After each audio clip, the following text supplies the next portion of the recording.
Hello friends, I, Dr. C.S. Prashant P. Patel, welcomes you in my YouTube channel PMP.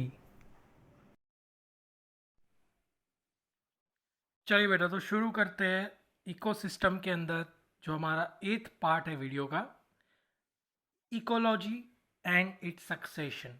बहुत सारे student को इस topic में doubt आता है, सर काफ़ी डिफ़िकल्ट लगता है हमें ये टॉपिक, समझ में नहीं आ रहा है कि क्या होता है इकोलॉजी और उसका सक्सेशन। काफ़ी सिंपल सी प्रोसेस है, एक बहुत अच्छा टॉपिक है, आप ध्यान से समझिएगा, टॉपिक आपको समझ में आएगा। और हो सके तो उसकी नोट्स बनाना, क्योंकि आप जितना उसको लिख के समझोगे और अच्छा रहेगा आपके लिए। तो विदाउट वेस्टिंग टाइम शुरू करते हैं इकोलॉजी एंड इट्स सक्सेशन। सबसे पहले तो बात करते हैं इंट्रोडक्शन की कि भाई ये इकोलॉजी का मतलब क्या होता है। तो इको और लॉजी ये दो अलग अलग वर्ड है, इसलिए दोनों को मिला के बना है इकोलॉजी। अब ये दो वर्ड आए कहाँ से? पहले तो इको का मतलब आप समझ लो। इको का मतलब होता है रेसिडेंट, मतलब कि आपका घर, आपका रहठान, क्लियर, आप जहाँ पे रहते हो। अब यहाँ पे घर का मतलब है एनिमल्स की बात हो रही है। ये जो हमारे आजू बाजू जो अलग अलग एनिमल्स देखते हैं तो वो भी तो, ये भी तो उनका घर ही है। और लॉजी का मतलब होता है स्टडी, उनके जो रहने के तौर तरीके हैं, कहाँ से वो आए, उनकी प्रजाति कहाँ से आई, ये पूरा हम स्टडी करते हैं। एनिमल्स कहाँ से आए, ये पेड़ पौधे कहाँ से आए, कब आए, कितना समय से है वो, ये सब बना कैसे, पूरा इकोसिस्टम कैसे बना उनका, ये सब कुछ हम स्टडी करते हैं। उसे हम कहते हैं इकोसिस्टम। हम जानवरों के रहन सहन को स्टडी करते हैं कि वो क्या खाते हैं, कैसे रहते हैं, that is called ecology. Eco का मतलब होता है रेसिडेंस और लॉजी का मतलब होता है स्टडी। अब ये इंग्लिश वर्ड है इकोलॉजी, हालांकि ये ग्रीक शब्द पे से आया हुआ वर्ड है, जिसका पहला पार्ट होता है ओइकोस। ओइकोस का मतलब होता है रेसिडेंट, और दूसरा वर्ड होता है लोजस। लोजस का मतलब होता है स्टडी। Oikos लोजस, ecology. ये आपको, अगर आपकी एमसीक्यू एग्जाम होने वाली है तो ये वर्ड आपको याद रखने पड़ेंगे कि इको का ग्रीक मीनिंग, ग्रीक वर्ड क्या था तो ओइकस, और लॉजी का ग्रीक वर्ड क्या था लोजस। दोनों मिलके क्या बना? इकोलॉजी। इको का मतलब क्या होता है तो रेसिडेंस, लॉजी का मतलब क्या होता है तो स्टडी, रेसिडेंट की स्टडी, क्लियर। तो हम देखिए यहाँ पे हम आजू बाजू देखते हैं कि भाई पेड़ पौधे उगे हुए हैं, कोई ना कोई शाकाहारी जानवर मतलब हैवीरियस एनिमल है, कोई मांसाहारी जानवर है कार्निवरस एनिमल है, ये एक दूसरे के साथ लग मतलब जॉइंट है, सब चल रहा है, उनका सिस्टम अपने आप चल रहा है। पर ये कब हुआ, कैसे हुआ? क्या ये जानवर पहले से थे कि उनके पहले कोई और जानवर थे? जैसे आप करोड़ों साल पहले जाओ तो डायनासोर का इकोसिस्टम था, तब तो इंसान भी नहीं थे। तो हम स्टडी करते हैं ये एनिमल आए कहाँ से। आपने डिस्कवरी में ना एक टाइमलाइन देखी होगी, इसलिए हम लोग जनरली, आपने बचपन में देखी हो, अभी देखती हो पता नहीं, कि भाई बंजर जमीन है, कुछ नहीं है वहाँ पे, सिर्फ मिट्टी है। वहाँ पे अचानक से कोई बादल आता है सालों करोड़ों सालों बाद, और बारिश की बूंदें पड़ती है, धीरे धीरे वहाँ पे एक मौसम बनना शुरू हो जाता है, एक एटमोसफियर बनता है वहाँ पे अच्छा खासा, क्योंकि वहाँ पे थोड़ी बहुत सूर्य की रोशनी भी आ रही है, कभी कभी बारिश भी हो रही है। अब वो मिट्टी जो है उसमें कोई ना कोई प्रोसेस शुरू हो गई है, और वहाँ पे अचानक से हरी वनस्पति निकलना शुरू हो चुकी है, ट्रीज प्लांट ग्रास ये सब ग्रो होने लगे वहाँ पे। फिर धीरे धीरे उसको ढूंढते ढूंढते कोई शाकाहारी जानवर वहाँ पहुँचता है, चूहा या कोई भी, मतलब कोई भी शाकाहारी जानवर। फिर उसके पीछे धीरे धीरे कुछ सालों बाद मांसाहारी जानवर पहुँचते हैं, फिर धीरे धीरे उनकी प्रजातियाँ बढ़ने लगती है, एक अच्छा खासा एरिया बन जाता है उनका, और फिर एक लंबा इकोसिस्टम बन जाता है। हालांकि ये समय काफ़ी लंबा है, ये जो समय रेखा है वो एक दो दिन या एक दो महीने की नहीं है, या एक दो साल की नहीं है। ये पूरी प्रोसेस में अगर ये पूरी टाइमलाइन हम देखें, जो पूरी समय रेखा है, कुछ नहीं था वहाँ से इतना सब कुछ हुआ, ये हजारों सालों की प्रोसेस है। हम फटाफट में देख लेते डिस्कवरी में, फॉरवर्ड करके, ये ना फास्ट फॉरवर्ड करके फटाफट हमें दिखाया जाता है कि ऐसे ऐसे ऐसे पृथ्वी का सर्जन हुआ, ऐसे वनस्पति आई, फिर ये जानवर आए, फिर वो आए।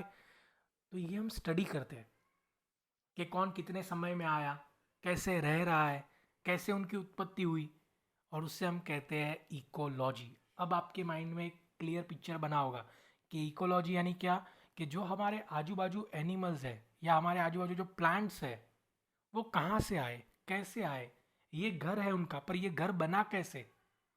क्लियर। इको का मतलब रेसिडेंट, तो ये उनका रेसिडेंट है। जैसे हमारा पृथ्वी हमारा घर है, तो ये पृथ्वी उनका भी घर है। तो वो रेसिडेंट कैसे यहाँ पे बने, उसका हम स्टडी करते हैं। क्लियर। बहुत सारे साइंटिस्ट होते हैं, एक्सपर्ट्स होते हैं, क्लियर, इकोलॉजिस्ट होते हैं, वो इसको एनालाइज करते हैं और समझते हैं, और उस स्टडी को हम कहते हैं इकोलॉजी। M I clear. तो आपको ये चीज बहुत अच्छे से क्लियर हुई होगी, इकोलॉजी यानी क्या। अब कुछ डेफिनेशंस देखते हैं। जैसे यहाँ पे दो एक्सपर्ट्स ने अपनी डेफिनेशन दी है। अनसेट हैकल ने 1866 में एक डेफिनेशन दी थी कि इकोलॉजी यानी क्या। तो according to him, ecology means the science of the residence of the living world. ये भाई जितनी भी जीव सृष्टियाँ है पृथ्वी पे, जितनी भी लिविंग चीज़ें हैं, उसका हम क्या करते हैं, उसका अभ्यास करते हैं, हम उसको स्टडी करते हैं, और उस स्टडी को हम कहते हैं इकोलॉजी, परिस्थिति विज्ञान जिसे हम कहते हैं। क्लियर। कि भी जो भी जीव सृष्टि है उसको आप स्टडी करो, और उस स्टडी को, उस साइंस को आप क्या कहोगे, इकोलॉजी। ये एक साइंस है, आप ऐसा समझ लीजिए, एक स्टडी है ये। आर्नोल्ड ने भी अपनी एक डेफिनेशन दी थी, एडवर्ड आर्नोल्ड, कि भाई ecology means the study of the mutual relation of the living organisms with respect to the environment. ये जितने भी सजीव है, वनस्पति, फिर उसके पीछे शाकाहारी, ये मांसाहारी, ये सब जुड़े कैसे, कैसे उनकी उत्पत्ति हुई, कितने समय में हुई, ये कैसे एक दूसरे तक पहुंचे, उसका पूरा स्टडी करते हैं हम, पूरा चेन हम समझते हैं, पूरी समय रेखा को हम समझते हैं, एक दूसरे को जोड़ते हैं कि भाई हाँ इतने साल बाद ये आया, इतने साल बाद ये आया, और उससे हम कहते हैं इकोलॉजी। ये सब ने अपनी अपनी डेफिनेशन दी, एक्सपर्ट्स ने। तो अगर आपको माइंड में कंसेप्ट क्लियर है तो दोनों डेफिनेशन आपको समझ में आ गई होगी कि भाई इकोलॉजी यानी क्या। क्लियर। हम लोग इसे हिंदी में परिस्थिति विज्ञान भी कहते हैं। तो आई होप सो आपको इतना तो समझ में आ गया इकोलॉजी यानी क्या। अब आगे बढ़ते हैं नेक्स्ट पॉइंट की तरफ, स्टेजेस ऑफ सक्सेशन। क्लियर। अब ये जो स्टेजेस है, मतलब आज आपको यहाँ पे देखिए, आप आजू बाजू अपने एरिया में देखना, पेड़ पौधे हैं, उसको कोई खाने वाला शाकाहारी जानवर है, उसको खाने वाला कोई मांसाहारी जानवर है, पर ये बना कैसे, आपने कभी नोटिस किया या कभी सोचा है कि कब आया होगा, ये पेड़ पौधे कब आए होंगे, हमें नहीं पता। मैं तो पैदा हुआ तब से वो पेड़ पौधे देख रहा हूँ, लेकिन ये कभी ना कभी तो आए होगे ना। ये जमीन कभी ना कभी तो बंजर होगी, यहाँ पे सिर्फ मिट्टी होगी। यस, धीरे धीरे वहाँ पे जीवन पनपना शुरू हुआ होगा, और उसे ही हम कहते हैं सक्सेशन। यहाँ से शुरुआत हुई होगी। तो सबसे पहला स्टेज होता है सक्सेशन का, उसे हम कहते हैं न्यूडेशन। मतलब वहाँ पे कुछ नहीं है, कुछ नहीं, सिर्फ एक खाली जमीन पड़ी है, ना वहाँ पे कोई अच्छा मौसम है, ना सालों तक वहाँ पे बारिश हुई है, ना सूर्य का प्रकाश का वहाँ पे कोई फर्क पड़ रहा है। लेकिन अचानक से हवाएं चली, बारिश हुई, बादल आए, वहाँ पे एक अच्छा खासा वातावरण बन गया, एक एटमोसफियर बन गया, और वहाँ पे वनस्पति उगने लायक जमीन तैयार हो गई। लैंड ने एक पर्टिकुलर प्रोसेस शुरू की। तो ये सबसे पहला स्टेज होता है किसी जीवन की पनपने की शुरुआत का, और उससे हम कहते हैं न्यूडेशन। दूसरा स्टेज आता है माइग्रेशन। अब माइग्रेशन में क्या होगा, वो जो मिट्टी थी उसने तो अपने आप को फलद्रुप बना दिया। अब धीरे धीरे वहाँ पे वनस्पति उगना शुरू होगा, जो फोटोसिंथेसिस की प्रोसेस होगी, प्रकाश संश्लेषण की प्रक्रिया, वो शुरू हो जाएगी, और धीरे धीरे वहाँ पे वनस्पतियाँ उगनी शुरू होगी। क्लियर। धीरे धीरे हम लोग देखेंगे कि फंगस या ना, जो नील कहते हैं हम, ऐसे सारे छोटे छोटे वनस्पति आएगी, फिर धीरे धीरे दूसरी वनस्पतियाँ भी आएगी, प्रजातियाँ अलग अलग, धीरे धीरे वनस्पतियों का आना शुरू हो जाएगा, वहाँ पे वनस्पति उगने लगेगी। That is called migration stage. Third stage आएगा एसिड स्टेज, यानी कि उद्भव के विकास जिसे हम कहते हैं एसिड स्टेज। यहाँ पे क्या होता है एसिड स्टेज में, एसिड स्टेज में वो जो धीरे धीरे वनस्पति उगी है, अब वो बढ़ना शुरू हो जाएगी, धीरे धीरे वो बड़े होने लगेंगे, पौधे बड़े होने लगेंगे, धीरे धीरे उनका ग्रोथ होने लगेगा। हालांकि वो पूरे तरीके से ग्रो नहीं हो जाएंगे, अभी भी वो नाजुक ही है, लेकिन धीरे धीरे उनकी पत्तियां बाहर आएंगे, उनके जो लीव्स है वो बाहर आने लगेंगे, थोड़े बहुत 1-2 इंच जैसे बढ़ने लगेंगे वो। अभी भी स्टिल उनके उगने की चांसेस बहुत कम है। अभी भी वो काफ़ी कमज़ोर है क्योंकि वो उनको आदत ही नहीं है वहाँ पे उगने की।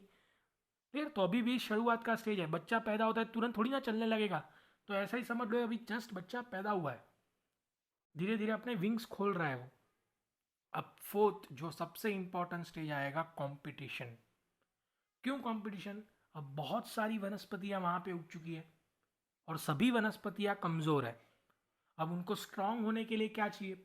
बरोबर पानी चाहिए, हवा बरोबर चाहिए, सूर्य का प्रकाश बरोबर चाहिए।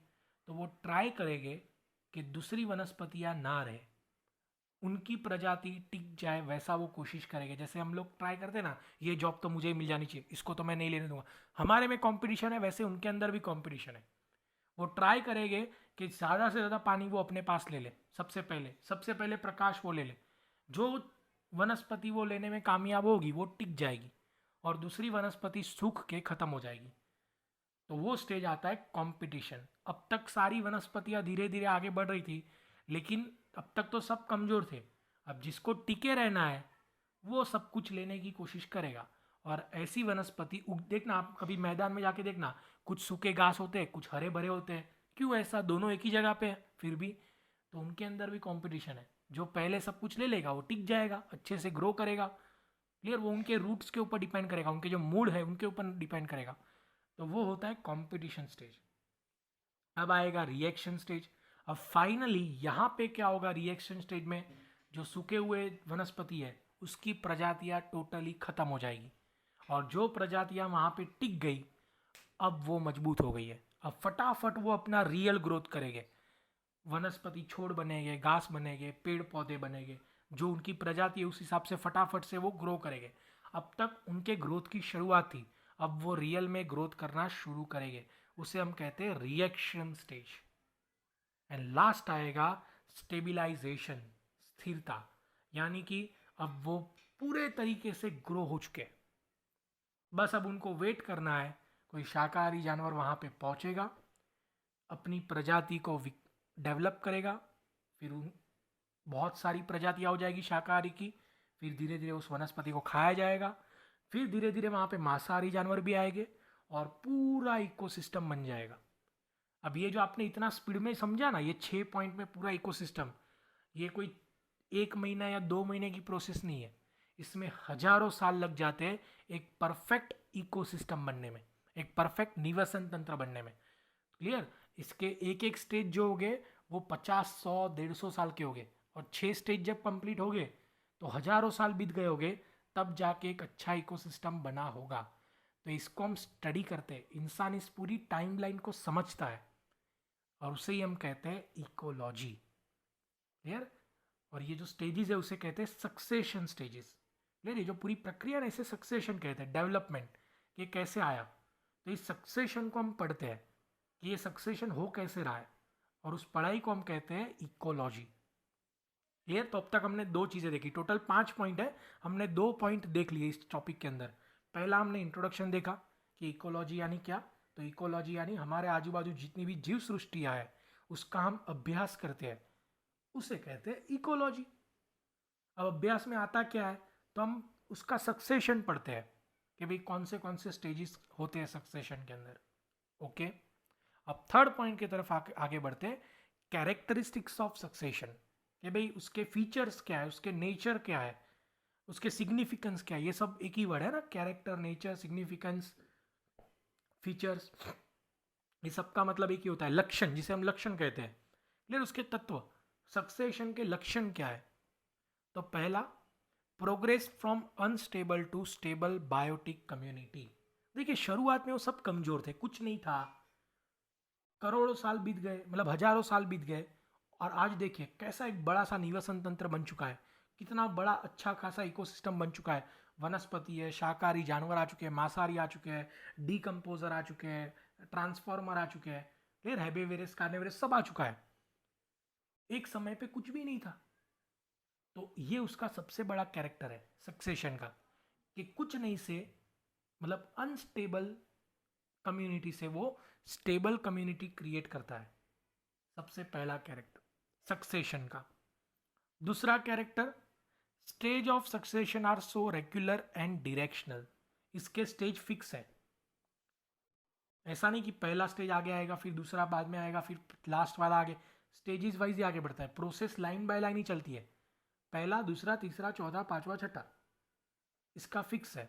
हाँ, कितना समय लगेगा वो डिपेंड करता है कि पहले स्टेज में 50 साल भी लग सकते हैं, 100 साल भी लग सकते हैं, 150 साल भी लग सकते हैं, फिर दूसरे स्टेज में 25 साल भी लग सकते हैं, 50, लेकिन होगा ज़रूर। कभी ना कभी 6 के 6 स्टेज पूरे हो गए और एक परफेक्ट इकोसिस्टम बन जाएगा। पर ये कभी भी अपने स्टेजेस को स्किप नहीं करता है कि भाई ये नहीं डायरेक्ट जंप करके चौथा स्टेप, सेकंड से सीधा फोर्थ ना। क्लियर? तो यहाँ पे वो स्टेजेस के हिसाब से बढ़ता है, डिरेक्शनली, समय समय पे अच्छे से आगे बढ़ता है। Third one is progress from simple food chain to complete food chain. देखिए शुरुआत में कैसा था, वनस्पति आई, फिर एक शाकाहारी जानवर आया, फिर बहुत सारे शाकाहारी जानवर आए, फिर एक मांसाहारी आया, फिर उसके साथ बहुत सारे मांसाहारी आए। धीरे धीरे पार्टिसिपेंट्स बढ़ते गए, एक छोटा सा फूड चेन एक बड़ा सा फूड वेब बन गया। फिर एक आहार श्रृंखला, एक आहार जाल बन गई। पहले कुछ नहीं था, वहां पे वनस्पति एक आई, दो आई, 50 प्रजातियां हो गई। सेम वे मांसाहारी शाकाहारी, पहले एक आया, फिर दो, फिर 5, फिर 10, 50 हो गए। फिर मांसाहारी एक, और आज कितना बड़ा बन गया वो। क्लियर? तो इसका प्रोग्रेस है ना, सिंपल से कंप्लीट की तरफ आगे बढ़ता है। वो एक फूड चेन से फूड वेब बना देता है। Next one is natural process. ये कुदरती प्रोसेस है, अपने आप चलती है।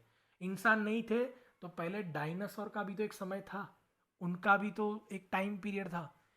तो इंसान हो कि ना हो, जब तक पृथ्वी है ये सक्सेशन चलता ही रहेगा, बस प्रजातियां बदलती रहेगी। डायनासोर के समय वनस्पतियां अलग अलग हुआ करती थी, जानवर अलग अलग हुआ करते थे। आज वनस्पतियों की प्रजातियां अलग है, जानवर अलग अलग है। करोड़ों साल बाद वनस्पति कोई और होगी, जानवर कोई अलग रूप में दिखेंगे। क्लियर? तो होगा, इंसान हो कि ना हो हमें पता नहीं है, लेकिन जब तक पृथ्वी है सक्सेशन होते रहेंगे। क्लियर? पृथ्वी तो 3 बार पैदा हुई है, बराबर ना? अगर आप उसका डिस्ट्रॉय देखोगे तो ये तीसरा, आप कह सकते हो थर्ड स्टेज है, तीसरी बार पृथ्वी का सर्जन हुआ है, ऐसा आप समझ लीजिए। क्योंकि कभी ना कभी एस्ट्रॉय टकराया है पृथ्वी के साथ और फिर से नया जीवन पनपना शुरू हुआ है। तो ये एक नेचुरल प्रोसेस है, चलती रहने वाली है, सक्सेशन होता रहेगा। Succession of plant is speedy as compare to animal. जो वनस्पतियों का सक्सेशन है ना वो ज़्यादा जल्दी होता है। मतलब आपने पहला स्टेज देखा ना, मतलब ये वनस्पति उगती है, बराबर, उनको शायद 100, 150, 500 साल लग जाए, लेकिन शाकाहारी जानवर पहुंचने में टाइम बहुत लगता है। शायद जितना टाइम वनस्पति को उगने में नहीं लगा ना, उससे ज़्यादा टाइम, डबल टाइम ले लेगा। समझो वनस्पति 200 साल में उगी है वहाँ पे, तो शाकाहारी जानवर जो है उसको आने में 300 साल और लग जाएंगे, मतलब 500 साल तो गिन के चलो आप। क्योंकि वो जहाँ पे है वहाँ पे उसके लिए सब कुछ प्रॉपरली चल रहा है। वो कब इस एरिया में आएगा जब वहाँ पे कुछ नहीं बचेगा। तो एनिमल जल्दी अपने आप को शिफ्ट नहीं करते। ये वनस्पति का तो कैसा है, वातावरण बन जाएगा तो उग जाएगी कहीं पे भी। लेकिन एनिमल, एनिमल तो जहाँ पे है वहाँ पे ही रहने वाला है। वो कहीं जाके बच्चे पैदा करेगा तब जाके उस एरिया में वो प्रजाति आएगी। बाकी एनिमल जल्दी कहीं और जाने वाले नहीं है। तो एनिमल का सक्सेशन थोड़ा स्लो होता है एज कंपेयर टू प्लांट। तो ये हुए कैरेक्टरिस्टिक्स ऑफ सक्सेशन। देखिए हमने अब तक 3 टॉपिक देख लिए।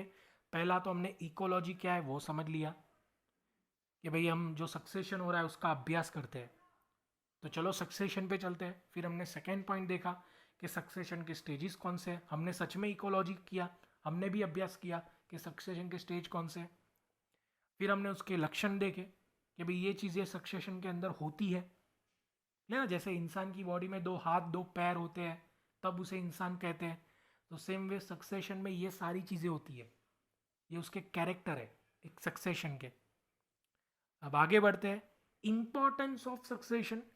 क्यों हमें सक्सेशन की ज़रूरत है, ये बदलाव क्यों आने चाहिए, समय समय पे नई नई वनस्पतियाँ क्यों आनी चाहिए, नए एरिया में क्यों होना चाहिए सक्सेशन। तो पहला, बैलेंस इन एनवायरनमेंट। अगर आपको पर्यावरण को संतुलित बना के रखना है तो ये सक्सेशन होना बहुत ज़रूरी है।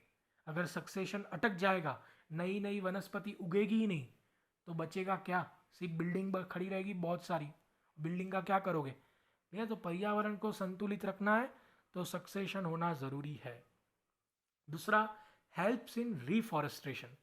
जितना ज़्यादा सक्सेशन होगा, पेड़ पौधे उगेंगे, जंगल बढ़ेंगे, क्योंकि आज एक वनस्पति उगी है, कल 1000 उगेगी, कल 2000, 10,000 और एक बड़ा जंगल बन जाएगा और वहाँ पे बहुत सारे जानवर रहने लायक जगह बन जाएगी। तो जो इंसान पेड़ काट रहा है, तो ये सक्सेशन की मदद से दूसरी जगह जंगल अपने आप खड़े भी हो रहे हैं। क्लियर? तो ये भी एक फ़ायदा है सक्सेशन का कि अपने आप जंगल बढ़ते हैं। Fulfil human needs. भाई इंसान की भी बहुत सारी ज़रूरियात इस सक्सेशन की मदद से होती है। वनस्पति ना उगती है, पेड़ पौधे अपने आप ना उगते, तो आप लकड़ा कहाँ से लाते? ये सब है तब जाके आपके पृथ्वी पे ऑक्सीजन बन रहा है। क्लियर? आप जैसा हक जता रहे हो पृथ्वी इंसान की कहाँ है? सबकी है पृथ्वी। तो अगर ये सब नहीं होगे तो आप रहोगे कहाँ पे? ऑक्सीजन कहाँ से आएगा, आप सोचो। तो ये सब चीज़ें, तो सक्सेशन का होना बहुत ज़रूरी है। ये तीन उसके मेन इंपॉर्टेंस है। सक्सेशन नहीं होगा तो ये तीनों चीज़ें खत्म हो जाएगी, इंसान ही गायब हो जाएंगे। फिर इंसान भले ही कहे कि हम हैं, लेकिन इंसान सबसे पहला जानवर नहीं था पृथ्वी पे। क्लियर? तो ये चीज़ है, कुदरत अपने हिसाब से काम कर रही है, उसको करने दीजिए। And last, fifth point, types of succession. अब सक्सेशन जो ना 3 तरीके के होते हैं। पहला होता है प्राइमरी सक्सेशन, मतलब जो हमने अभी पूरे वीडियो के अंदर समझा, कुछ नहीं से बहुत कुछ बन गया, जीरो से पूरा इकोसिस्टम बन गया। कुछ नहीं था, बंजर जमीन थी, बारिश हुई, या जो वॉल्केनो फटता है तब उसमें से लावा निकलती है, तो वो काफ़ी फर्टिलाइज होती है। जब ठंडा पड़ता है फिर उसके बाद बारिश की बूंदें पड़ती है तो उसके अंदर वनस्पति उगती है। एक नेचुरल फिनोमिना है ये। तो जब कुछ नहीं था और वहां पे जीवन पनपने लगा, तो ऐसे सक्सेशन को हम कहते हैं प्राइमरी सक्सेशन। फिर दूसरा होता है सेकेंडरी सक्सेशन। सेकेंडरी सक्सेशन में क्या होता है कि वहां पे पहले से कुछ तो है, मतलब पेड़ पौधे थे, वहां पे जानवर भी थे, लेकिन जानवर सारे गायब हो गए, मर गए, या कुछ भी आप समझ लो। अब बस वहां पे पेड़ पौधे बचे हैं, मतलब उनका इकोसिस्टम खत्म हो चुका है। अब ये पेड़ पौधों का क्या होगा? पड़े रहेंगे ऐसे ही, कोई ना कोई दूसरे जानवर वहां पे पहुंच जाएंगे एक समय के बाद। पर ये क्या शुरुआत से शुरू हुआ है? ना, ये बीच में से शुरू हुआ। तो ऐसे सक्सेशन को हम कहते हैं सेकेंडरी सक्सेशन, जो आधा पहले से रेडी था, बस आधा हमने फुलफिल कर दिया। And third one is seasonal succession. Seasonal succession मतलब कि भाई ऋतुओं के हिसाब से वो बदलता रहेगा। ज़्यादातर पक्षियों में ऐसा आप देखोगे कि भाई, वनस्पति में भी होता है कि भाई कुछ वनस्पति सिर्फ ठंडी की सीजन में ही उगती है। तो आज समझो इंडिया में ठंडी है तो इंडिया में वो वनस्पति उग जाएगी। फिर इंडिया में जैसे ही गर्मी पड़ने लगेगी वो वनस्पति उगेगी नहीं वहाँ पे। अब वो ऐसे कोई देश में उगना शुरू हो जाएगी जहाँ पे ठंडा मौसम है। सेम वे एनिमल्स में भी ऐसा होता है, जो ठंडे एरिया में रह सकते हैं वो एनिमल जब ठंडी होगी तब इंडिया में आएंगे। फिर जब गर्मी पड़ने लगेगी तो यहाँ से वो चले जाएंगे, क्योंकि उनको ठंडा वातावरण चाहिए। तो ये जो सक्सेशन है ना, वो डिपेंड करता है आपके सीजन के ऊपर भी, क्योंकि कुछ एनिमल या कुछ वनस्पति ऐसी है जो हर एक सीजन में नहीं रह सकती। हाँ, 90% एनिमल और 90% वनस्पति ऐसी होगी जो सारे सीजन में रह सकती है, लेकिन 10% ऐसी वनस्पति भी तो है, या 10% ऐसे एनिमल भी तो है जो एक पर्टिकुलर सीजन में ही रह सकते हैं। तो वो अपनी जगह बदलते रहते हैं। क्लियर? वो एनिमल वहाँ से कहीं और चले जाएंगे। सर पेड़ कैसे जाएंगे वहाँ पे? क्या अपने पैर निकाल के चलने लगेंगे? ऐसा नहीं, वो वहाँ पे उगना बंद हो जाएंगे और ऐसी जगह पे उगने लगेंगे जहाँ पे उनको परफेक्ट एटमोसफियर मिल रहा है। ये सब नेचर चला रहा है, आपको कुछ करने की ज़रूरत नहीं है। क्लियर? ये इंसान के भी परे है कि ये सब हो कैसे रहा है। क्लियर? पर बना हुआ है, कुदरत सबसे आगे है, हम उसको कभी हरा नहीं पाएंगे। तो इसे ही हम कहते हैं सीजनल सक्सेशन। क्लियर? तो आई होप सो बेटा कि ये वीडियो आपको काफ़ी अच्छे से समझ में आया होगा। आप याद रखना, इसका आंसर आप 5 पॉइंट है टोटल। अगर 7, देखिए एमसीक्यू तो इसमें से बहुत सारे बन सकते हैं, बहुत सारे, क्योंकि टॉपिक बहुत लंबा है। अगर आप इसका आंसर डिस्क्रिप्टिव में लिखते हो, एमसीक्यू का तो वीडियो आने ही वाला है अलग से। अगर आप इसका आंसर डिस्क्रिप्टिव सेंस में लिखते हो 7 मार्क्स में, तो आप कैसे लिखोगे? पॉइंट नंबर 1 आप लिख दीजिए इंट्रोडक्शन। इंट्रोडक्शन के अंदर ये आप लिख दीजिए डेफिनेशन, ये वर्ड का मतलब क्या है। क्लियर? ये डेफिनेशन की 2 डेफिनेशन आपको दी है, हैकल ने और आर्नोल्ड ने, ये आपने लिख दिया। मतलब आपका आधा पेज हो गया।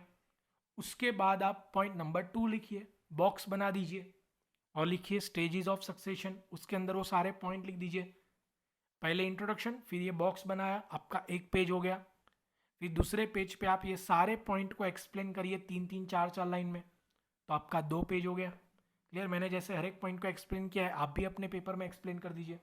2 पेज हो गए आपके। फिर थर्ड पेज पे जाइए, फिर से बॉक्स बनाइए, हेडिंग दीजिए कैरेक्टरिस्टिक्स ऑफ सक्सेशन। उसके अंदर सारे पॉइंट लिख दीजिए। मतलब आपका 2.5 पेज हो गया। फिर उसके नीचे हर एक पॉइंट के बारे में 3-3 लाइन लिख दीजिए। 5 पॉइंट है, 3-3 लाइन लिखोगे तो तीसरा पेज भी भर जाएगा। फिर चौथे पेज पे आइए, फिर से पॉइंट बॉक्स बनाइए। Point number 4, importance of succession. Box के अंदर तीनों पॉइंट लिख दीजिए। फिर बॉक्स खत्म होने के बाद तीनों पॉइंट के बारे में 3-3, 4-4 लाइन लिख दीजिए पैराग्राफ में। 4 पेज हो गए। फिर 5वें पेज पे आइए, फिर से बॉक्स बनाइए। बॉक्स का हेडिंग लिखिए टाइप्स ऑफ सक्सेशन। उसके अंदर ये तीनों पॉइंट लिख दीजिए। फिर तीनों पॉइंट को थोड़ा थोड़ा एक्सप्लेन कर दीजिए। हो गया आपका आंसर 5 पेज का। ज़्यादा लिखोगे तो 5 पेज हो गए, थोड़ा थोड़ा कम लिखोगे तो 3.5, 4 पेज में आपका आंसर हो जाएगा। क्लियर? जितना डिफिकल्ट टॉपिक लग रहा था उतना है नहीं। हाँ, थोड़ा 1-2 बार आपको रिवाइज करके समझना पड़ेगा, या तो फिर आप जब भी पढ़ो बुक लेके बैठना, कुछ लिख देना अंदर, क्योंकि ये जितना इजी टॉपिक लगता है उतना है भी नहीं रियल में। बस उसको समझना ज़रूरी है। अगर आप डिटेल में उसको बेसिकली समझ जाओगे तो इकोलॉजी क्या आपको समझ में आ जाएगा, क्योंकि एग्जामिनर के लिए सबसे फेवरेट हॉट टॉपिक है, क्योंकि वहाँ पे उस स्टूडेंट को फंसा सकता है, क्योंकि स्टूडेंट वो समझने को तैयार नहीं है, पर जितना वो लग रहा है उतना डिफिकल्ट है नहीं। Clear?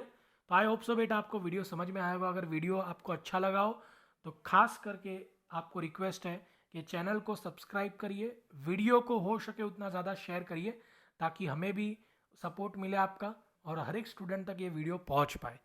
Thank you so much.